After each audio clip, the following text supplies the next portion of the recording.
안녕하십니까. 오늘의 말씀을 시작하겠습니다. 어느 한 등산객이 높은 산을 올라갔다가 그만 발을 헛디뎌서 낭떠러지에 떨어지는 그런 사고에 처하게 되었습니다. 얼마나 다급한 상황이었겠습니까?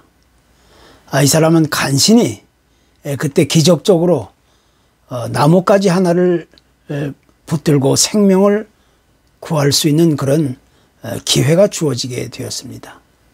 그때 이 사람은 그 작은 나뭇가지 하나에 매달려서 소리칩니다. 사람 살려달라고, 사람 살려주세요.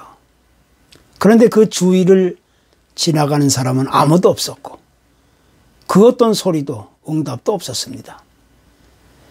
이제 그러면서 점점 시간이 지나고 이 사람은 불안감이 아주 엄습해 오고 또 점점 기운이 빠지게 되었습니다. 그래서 이제 마지막으로 하나님께 애원을 하기에 이르렀던 겁니다. 하나님, 정말 당신이 살아계시다면 한 번만 저를 도와달라고 그렇게 울부짖으며 기도합니다. 그런데 조금 있으려니 정말 하나님이 응답하셨는지 하늘에서 소리가 나기를, 그래 내가 살려줄 테니 지금 내가 붙잡고 있는 그 나뭇가지를 당장 놓아라. 이 사람은 이 말을 듣자마자 아주 황당해졌습니다. 아니, 작은 나뭇가지를 놓으면 나는 도대체 어떻게 되란 말이냐. 이 사람은 이제 잠시 생각하다가 다시 외치기 시작합니다. 사람 살려달라고, 또 사람 살려주세요. 그러다가 이제는 더 이상 버틸 기운도 없고 이제 정말 나는 여기서 이렇게 죽는구나 이렇게 생각하다가 결국에는 다시 하나님을 아주 간절하게 찾게 되었다는 이야기입니다. 그 높은 낭떠러지에서 작은 나뭇가지 하나를 붙잡고 살겠다고 발버둥치는 이런 모습이야말로 정말 하나님 앞에선 우리 인간의 비참한 그런 현실적인 모습이라는 사실을 우리는 다시 이야기하지 않을 수가 없게 되는 겁니다. 사람들은 자신이 소유하고 갈망하고 누리고 있는 여러 가지 이 세상의 나뭇가지들을 굳게 붙잡고 있습니다. 어떤 사람은 돈을 붙잡고 있고 어떤 사람은 또 남들이 쉽게 가지지 못한 엄청난 부와 명예와 인기와 권력을 붙잡고 있고 또 어떤 사람은 가족이나 인간관계의 그 두터운 우정이나 그 끈끈함을 붙잡고 거기에 매달려 목매어 살아가는 겁니다. 마치 이것을 놓으면 깊은 낭떠러지에 떨어질 것이라는 그런 생각을 가지고 거기에만 의존하고 기대어 살아가는 겁니다. 그렇지만 우리 인간은 어느 누구에게나 한결같이 한계가 있는 존재입니다. 언젠가는 그 모든 것들이 순식간에 내 눈 앞에서 전부 사라져 없어질 날들이 올 것이고 또 내 곁에서 멀리 떨어져 나갈 것들입니다. 언젠가는 내가 지금 굳게 붙잡고 있는 것들이 순식간에 끊어져 버릴 것이라는 사실을 우리는 애써서 잊고 살아가려는 그런 존재입니다. 그것이 우리 인간의 운명적인 한계라고 말할 수가 있는 겁니다. 그런데 성경을 보면 대부분의 많은 등장인물들은 한결같이 그와 같은 인간의 현실적인 한계를 뛰어넘어 하나님의 말씀을 붙들고 그 말씀을 뒤따라갔다는 사실을 우리가 발견하게 되는 겁니다.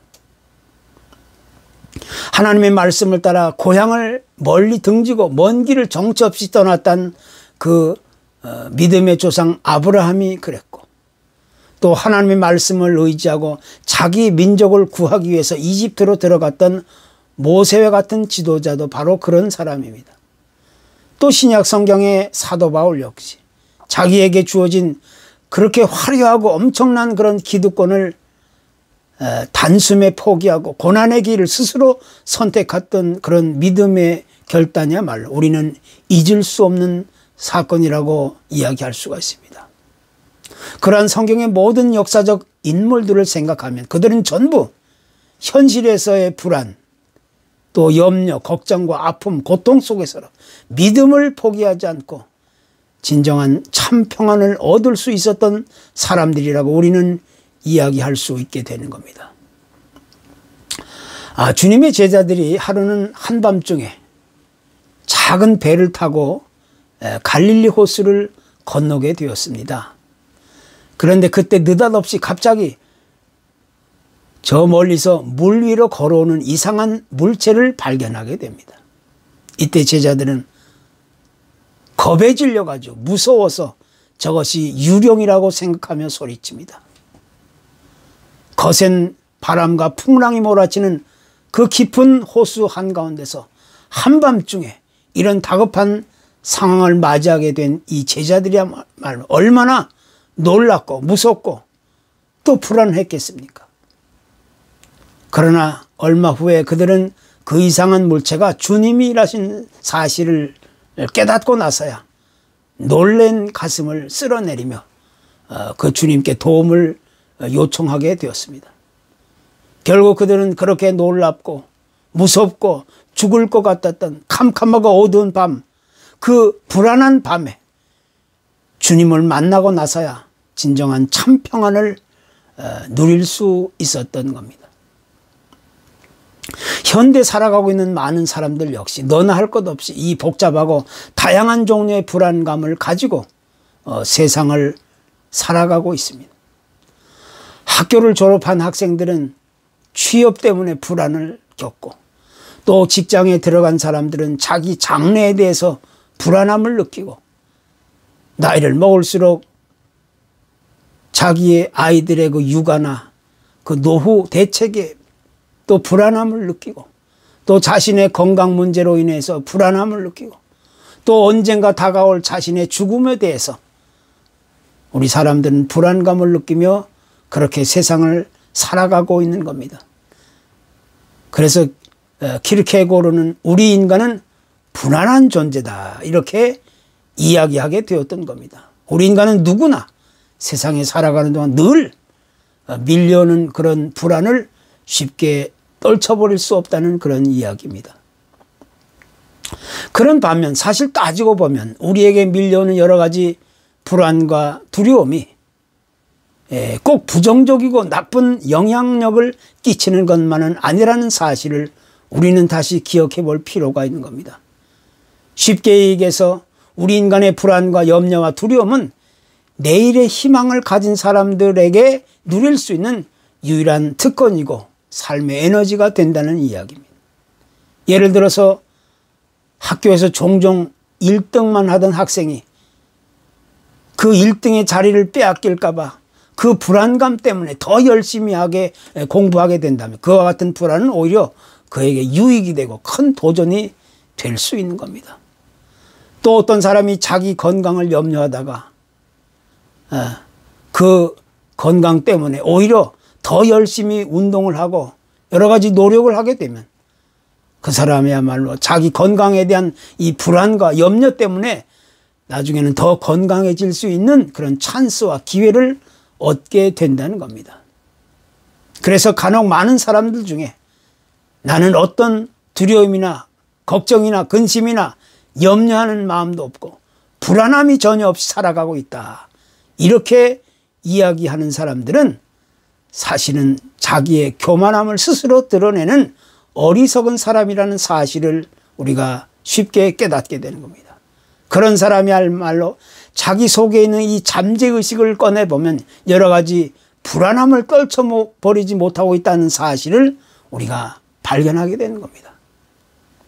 그렇기 때문에 우리 인간이 늘 불안이 밀려오고 또 밀려오는 이 세상에서 살아가는 동안 이 누릴 수 있는 진정한 참 평안이라는 것은 오직 절대자이신 위에 계신 하나님을 기대하고 바라볼 때만이 가능하다는 사실을 우리는 다시 여기서 고백하지 않을 수가 없게 되는 겁니다.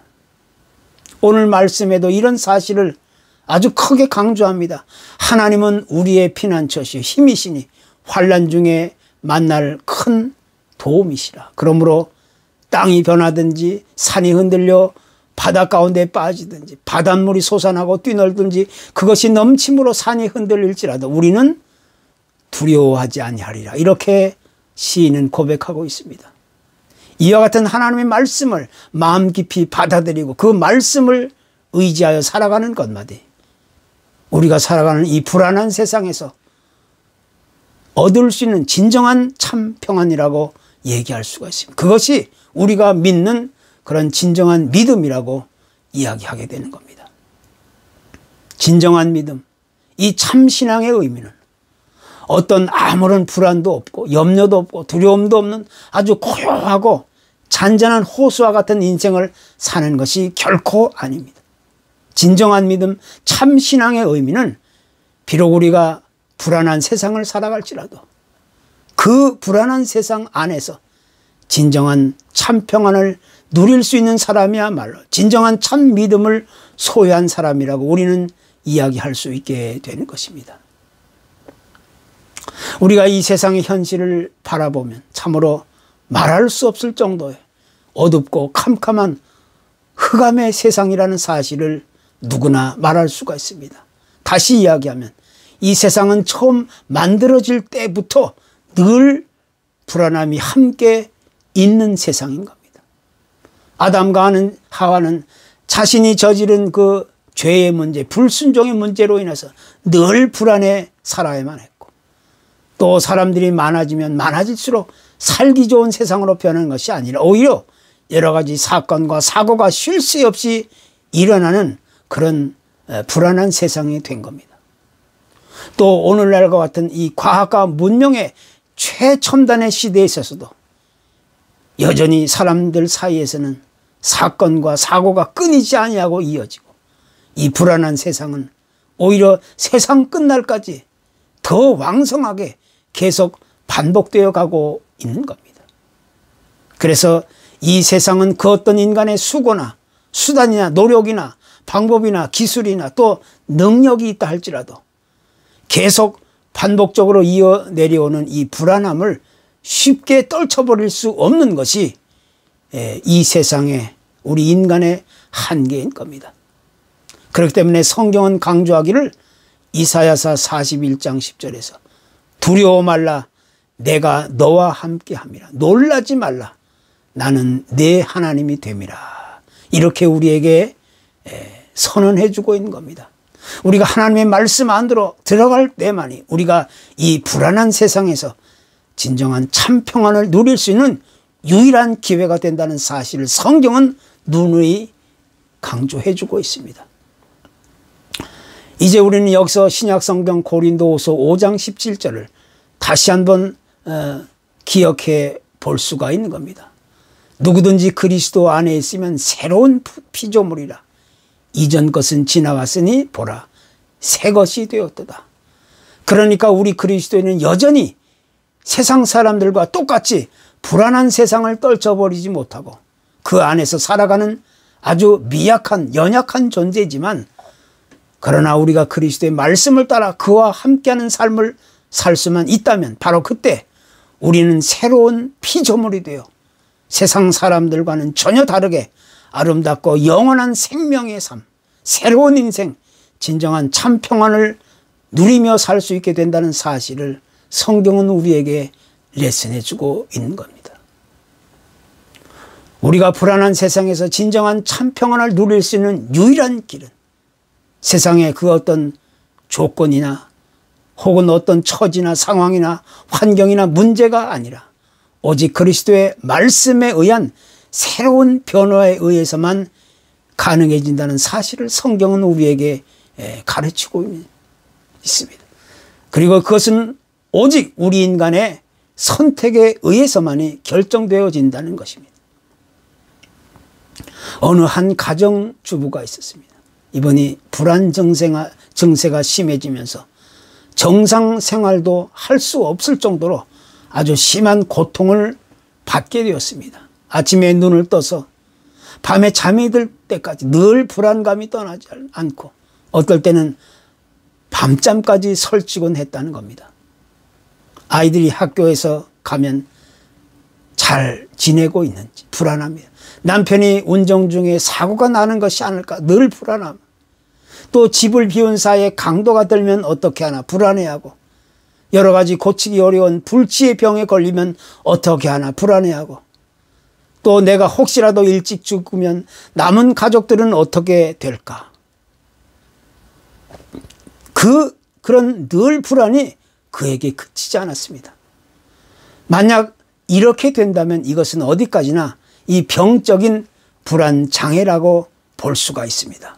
이런 사람들은 사소한 일이 벌어진다 할지라도 늘 지나치다 싶을 정도로 과도하게 과장해서 걱정을 하고, 또 하지 않아도 될 걱정을 늘 하면서 불안감을 느끼며 살아가는 겁니다. 그렇지만 사실 따지고 보면 우리의 일상생활에 있어서 불안이란 생존에 있어서 아주 중요한 요소 중에 하나입니다. 그것이 너무 지나치게 이루어지거나 너무 예민하고 과도하게 이루어진다면 그것이 병적인 문제가 되고 우리의 삶을 파괴하고 그런 위험한 요소가 되지만, 이 불안이란 전적으로 하나님을 무시하고 외면하고 부인하는 것에서부터 그 원인이 발생하는 것입니다. 그래서 한 걸음 더 나아가 우리의 인간은 누구나 한치 앞을 내다볼 수 없는 미련하고 연약한 존재이기 때문에 이 불확실한 내일을 기대하며 살아가는 그런 연약한 존재,